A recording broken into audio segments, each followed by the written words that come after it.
বাইশ তাৰিখৰ যি পহলগাম আক্ৰমণ আৰু পহলগাম আক্ৰমণৰ পিছত মাননীয় মোদী ডাঙৰীয়াৰ নেতৃত্বত যি অপাৰেশ্যন সিন্দুৰ, যি অপাৰেশ্যন সিন্দুৰৰ জৰিয়তে পাকিস্তানৰ অহংকাৰক ধূলিত মিলাই দি পেলাই এটা স্পষ্ট বাৰ্তা দিয়া হ'ল যে ভাৰতবৰ্ষৰ ওপৰত যোনে ৰঙা চকু দেখুৱাব সেই দেশৰ ৰঙা চকু কাঢ়ি লোৱা হ'ব।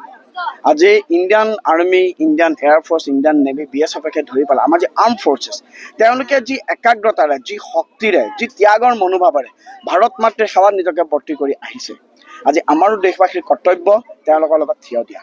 এই যাত্ৰা কোনো ৰাজনৈতিক যাত্ৰা নহয়, এই যাত্ৰা হৈছে 150 কোটি ভাৰতীয়ক প্ৰতিনিধিত্ব কৰা ভাৰতৰ আত্মাৰ যাত্ৰা।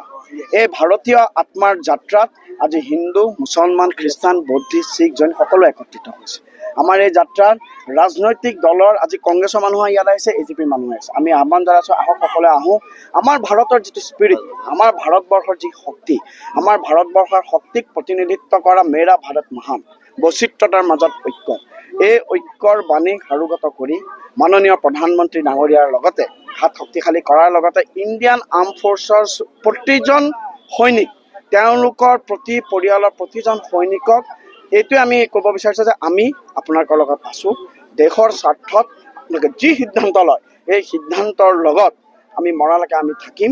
এই বাৰ্তা লৈ আজি আপোনালোকে দেখিছে চামগুৰিত জাতি, বৰ্ণ, ধৰ্ম নিৰ্বিশেষে ওলাই আহিছে।